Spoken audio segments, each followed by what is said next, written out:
और हम चाहते भी यही हैं तो एक प्लेटफॉर्म दें ताकि लोग आगे निकलें। हम वाहिद लोग हैं जिनकी पेरेंट्स वाली सोच है कि हमसे आगे निकलो। हम ये अगर आगे नहीं निकलोगे तो ये डेवलपमेंट नहीं होगी, ये तो फिर कुएं के मेंढक बन जाओगे ना। बिल्कुल बिल्कुल शफीक साहब, ज़ाहिर सी बात है कंट्रीब्यूशन तो होता है, आपकी एफ़र्ट और आप लोगों की जितने भी लोग काम कर रहे हैं उनकी सपोर्ट की वजह से अगर आज देखें कि हमारे आसपास में पर्सन विद डिसेबिलिटीज़ हैं, इंडिपेंडेंटली अच्छी लाइफ गुजार रहे हैं, बहुत सारे लोग माशाल्लाह बिल्कुल एक हैप्पी मैरिज लाइफ भी गुजार रहे हैं, सबसे बड़ी अचीवमेंट ये है। लेकिन मैं ये आज जो बातें हम थोड़ी सी शेयर कर रहे हैं इस प्रोग्राम में, मैं काफ़ी अर्से सोच रहा था कि हमें इन चीज़ों पे डिस्कस करना चाहिए, हमें अपना एनालिसिस करना चाहिए कि शायद कहीं अगर हम गलत हैं तो हम अपने आप को इम्प्रूव करें, हम ठीक करें। अगर ये सोसाइटी में देखें, पता क्या होता है कि अगर आप गाड़ी के 2 पहिए हैं, अगर एक पहिए में थोड़ा सा प्रॉब्लम आ रहा है, वो स्लो चल रहा है, तो वो गाड़ी उस दूसरे की वजह से ऑटोमेटिकली स्लो हो जाएगी। तो इस वक्त एक तरफ कम्युनिटी है, हम बहुत सारे महाजों पे लड़ रहे हैं, एक तरफ हमारी अपनी जो डिसेबल कम्युनिटी है, एक तरफ गवर्नमेंट है, एक तरफ मुआशरा है, ये 3 महाजों पे तो हम लड़ रहे हैं जो मेरे ख्याल में। लेकिन शफीक साहब, अभी आप देखें कि जो हमारे मिडिल सेक्स के लोग हैं या ख्वाजा सरा हैं, उनका अगर आप देखें तो उन्होंने किस तरीके से उनकी यूनिटी जो थी उन्होंने करके, सीजे साहब ने उनका ख़ुद उसको नोटिस भी लिया और वो किस तरह से उन्होंने अपनी, उनको वोट का भी हक मिल गया, वो वोट भी अपना कास्ट कर सकते हैं आप। लेकिन वो मेरे ख्याल बहुत कम तादाद में है। पाकिस्तान की में जो डिसेबिलिटी की जो तादाद है वो उनसे कहीं ज़्यादा है। हमारे में इतनी यूनिटी नहीं है, या हमारे में इतनी पावर नहीं है, या हमारे पास स्किल्स नहीं है। तीनों में से कहीं कोई कौन सी एक ऐसी चीज़ में से आप समझते हैं कि हम क्यों नहीं वहाँ तक पहुँच सके? वैसे जहाँ तक बात ख्वाजा सराओं की है ना, उनके पास एक बड़ी खूबसूरत चीज़ है, वो ये है कि वो डिपेंडेंट नहीं है घर वालों पे। जैसे उन्हें अदराक होता है कि हमारा डिफरेंट लाइफ स्टाइल है, वो अपनी फैमिली को छोड़ते हैं, इंडिपेंडेंट हो जाते हैं, एक इन्वायरमेंट में आ जाते हैं जहाँ पे उनका एक पूरा पीयर ग्रुप बना होता है, जिससे वो गुरु शुरू और इस तरह के वो जो चेले चेले उनके अपने सिस्टम मेरा वहाँ पे कि उनका वो पीयर ग्रुप, पीयर काउंसलिंग वगैरह टाइप होती है चीज़ें उनके भी। यही चीज़ है। डांस वगैरह जो करना चाहते हैं वो सीखते हैं, नहीं करना चाहता कोई मजहबी हैं। मदीना मुनव्वरा में कई सफाई करने वाले लोग हैं, वो मसाजिद की खिदमत करने वाले लोग हैं। इनकी खूबसूरती ये है कि ये अपने आप को फाइंड जब करते हैं तो अपनी इन्वायरमेंट से क्विट कर जाते हैं। हम लोग अपने आप को फाइंड करते हैं, क्विट नहीं कर सकते, वेचर नहीं होती। इस वजह से हम लोग एक जगह इकट्ठे नहीं होते। अगर माशरा हमें इकट्ठा करता है तो तालीम के लिए हमें इकट्ठा कर देता है स्पेशल एजुकेशन में। वो स्पेशल एजुकेशन क्या होती है? वो स्पेशल खाबे होते हैं टीचर्स के लिए, डबल तनख्वाहों के लिए। जाहलाना निज़ाम है, पूरी दुनिया में ख़त्म हो रहा है, यहाँ पे बस ये फजूलियाँ चल रही है, इंक्लूसिव एजुकेशन का दौर है। हम लोगों की कम्युनिटी ग्रुप जो है ना, वो सिवाय DPOs या इंडिपेंडेंट लिविंग सेंटर के कहीं कोई ऐसी जगह नहीं जहाँ पे डिसेबल पर्सन बैठ के डिस्कशन कर सकें, बातें कर सकें, बता सकें कि यार हमारे मसाइल क्या, हम कैसे फील करते हैं, हम सोचते क्या हैं, सोचना क्या चाहते हैं, तो सोच होती क्या है। लेकिन यहाँ तक पहुँचने के लिए ट्रांसपोर्टेशन नहीं है। आपको पता है लाहौर में एक मनसूबा बन रहा है मास ट्रांजिट का, इसका बस का, वो तुर्की के इश्तराक से। और हैरत वाली बात है, मौजूदा दौर के अंदर तुर्की में एक्सेसिबिलिटी है, और तुर्की ही पैसे जब पाकिस्तान में लाहौर में दे रहा है कि यहाँ की जाहलाना हुकूमत की वजह से डिसेबल पर्सन की एक्सेसिबिलिटी नहीं है वहाँ। आज के दौर में भी जब UNCRPD पे सिग्नेचर ही है पाकिस्तान, प्रॉमिस हमसे कर लेते हैं, एक्सेसिबल बसें भी सुना आ गई थी, देखी भी हैं हमने, बाद में चली नहीं। अब एक्सेसिबिलिटी इंश्योर नहीं कर रहे। अब इस सारी सिचुएशन के अंदर हम लोग तो ये जो ख्वाजा सरा है, ये मोबाइल है, ये हम लोग आइसोलेट हैं, हम लोग जमा नहीं हो सकते एक जगह पे, हम लोग मूव नहीं कर सकते, रिसोर्सेज नहीं, मोबिलिटी नहीं है हमारे। ये वजूहात है जिसकी वजह से हम लोग एक आवाज़ नहीं बन पा रहे। ये ग्राउंड रियलिटी सो ये मुझे लगती हैं। दूसरी बात ये है कि यहाँ पे हर शख्स ये समझता है कि जो मैनू पता ना वो किसी को नहीं पता। जो दुख मेरा ना होए होए जरा मैनू इश्क होया ना वो किसी को नहीं होया। मतलब ये एक खुद क्या कहते हैं, खुद नमाई कह लें या खुद सताइश कह लें इसको, अपने आप को सब कुछ जानने की एक ये जो अपने आप को अकल कुल समझ के जो बैठे हुए ना डिसेबल पर्सन्स, उनकी वजह से सारी जाहलाना रवैये। एक्सेप्टेंस नहीं है डिसेबल पर्सन में, एक दूसरे के लिए एक्सेप्टेंस नहीं है। यहाँ पे मैं अगर कुछ करना चाहूँगा, मैं ये नहीं कहूँगा ये मैं कर रहा हूँ, मैं कहूँगा आप ये क्यों नहीं कर रहे। मैं कहूँगा मियाँ साहब आप ये क्यों नहीं कर रहे, यार ये इतना इंपॉर्टेंट है तो खुद कर लो, आपकी वजह से मैं ये नहीं कर पा रहा। हमारे एक्सक्यूज़ भी हम एक दूसरे के एक्सक्यूज़ हैं, हम एक दूसरे के एक्सक्यूज़ हैं सारे माशरे में। मैं नहीं कर सकता, तारी वजह नहीं कर सकता, आपकी वजह से मैं ये नहीं कर सका, आपके लिए मैंने ये किया, मैं बहुत ज़्यादा। उसकी वजह से ये कम्युनिटी ख्वाजा सराओं की जो अभी रिस्पेक्टेबल कम्युनिटी बन चुकी है उससे बहुत दूर है, हम लोग उस लेवल तक अभी नहीं आए। अल्लाह ताला उनको अच्छी ज़िंदगी नसीब करे, उन्होंने स्ट्रगल की है, उनका एक सिस्टम है, उन्होंने अपने हक़ ले लिए, हम लोग उनसे पीछे हैं और सीखना चाहिए।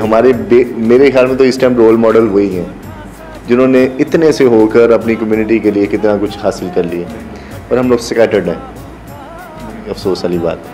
बिल्कुल, हमें सबको मिलजुल कर काम करना चाहिए। नाज़रीन, अभी और बहुत सारे सवालात हैं और बहुत सारी बातें हैं जो हम आज के इस प्रोग्राम में डिस्कस करेंगे।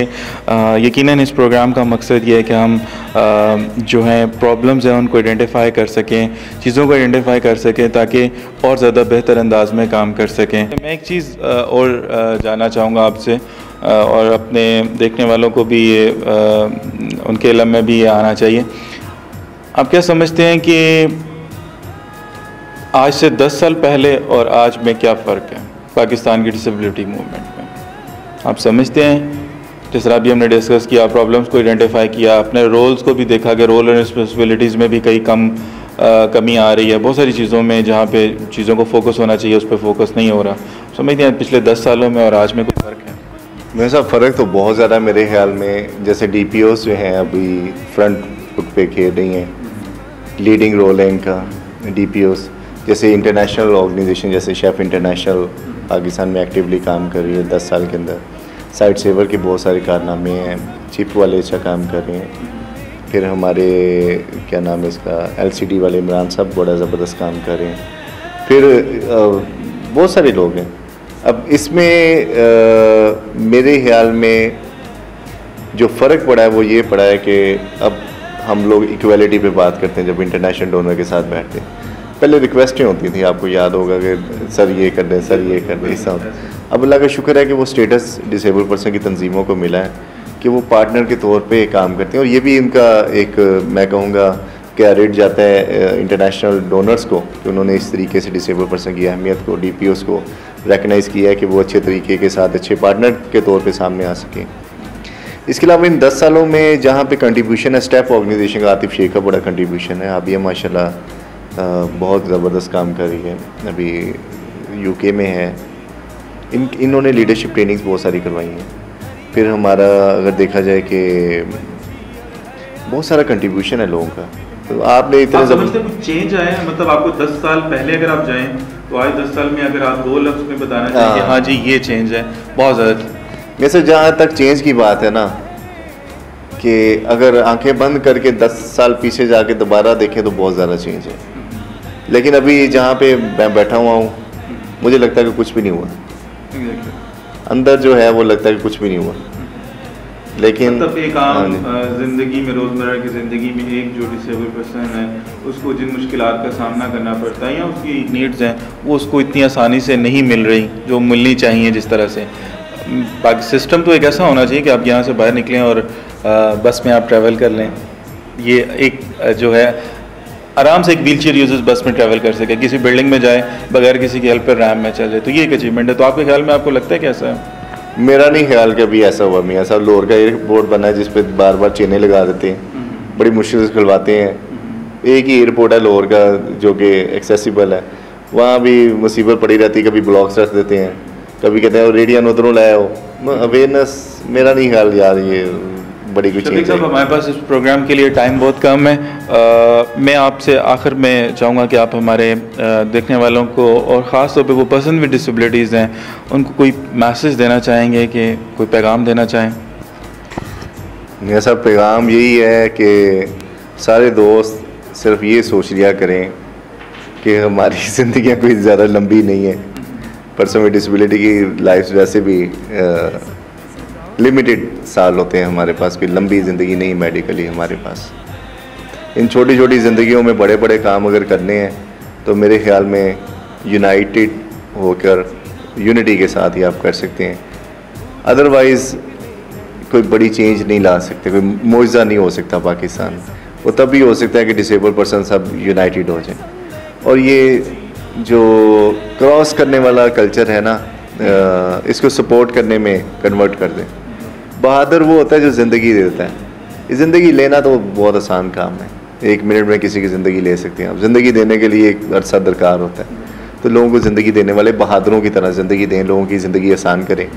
और मेरे ख्याल में मियाँ साहब इस्लाम या कुरान को उठा के अगर उसका निचोड़ निकालें, मेरी नाक़स अकल के मुताबिक वो ये है कि अल्लाह ताला इंसान की आसानी चाहता है। इसके अलावा मेन मकसद ये है कि हम ज़िंदगी अच्छी गुजारें, इंसान की ज़िंदगी आसान हो जाए। ये दो मेरे ख्याल में मुख्तसर इस्लाम का मकसद है, तमाम अच्छे मज़ाहिब का ये मकसद है। तो बीइंग अ मुस्लिम मेरे ख्याल में रमज़ान भी है, 27वां रोज़ा है, तो मेरे ख्याल में यही पैगाम है मेरा। बहुत शुक्रिया शफीक साहब आपका। बिल्कुल आपने कहा कि अल्लाह ताला ने फरमाया कि लोगों की ज़िंदगियों में आसानी पैदा करो, मैं तुम्हारी ज़िंदगी में आसानियाँ पैदा करूँगा। ये जो अप्रोच है ये हमारी इस्लामिक पॉइंट ऑफ व्यू से है, रिलीजन पॉइंट ऑफ व्यू से है। लेकिन being a Pakistani, being a Muslim, हमारा फ़र्ज़ है कि हम अपने आसपास के लोगों का अपना ख्याल रखें। और डज़न्ट मैटर कि आप किसी इदारे में काम कर रहे हैं या नहीं कर रहे हैं, या आप अकेले हैं, इंडिविजुअल हैं या ग्रुप के साथ हैं, लेकिन हमारा फ़र्ज़ है कि जिन प्रॉब्लम्स को हमने फेस किया है, जो मुश्किलात का सामना हमें है, और अगर आज हम उस पर हमारे पास कुछ नॉलेज है या हमारे पास कुछ एक्सपर्टीज़ हैं तो हम ज़रूर ट्रांसफ़र करें। ज़रूरी नहीं कि आप किसी से पैसों की मदद कर सकते हैं। देयर आर मैनी वेज़ कि आप लोगों की हेल्प कर सकते हैं, आप किसी की काउंसलिंग कर सकते हैं, आप किसी को व्हीलचेयर चलाना सिखा सकते हैं, व्हीलचेयर से एक जगह से दूसरी जगह पर शिफ्ट होना बता सकते हैं। बहुत सारे तरीके हैं कंट्रीब्यूट करने के। तो हम सबको मिलकर काम करना है, कलेक्टिव एफर्ट चाहिए। यकीनन अगर हम सब लोग यही सोचेंगे कि आज ये मत सोचें कि किसी ने क्या किया, ये सोचें कि हमने हमारा फ़र्ज़ क्या है, हमने क्या करना है।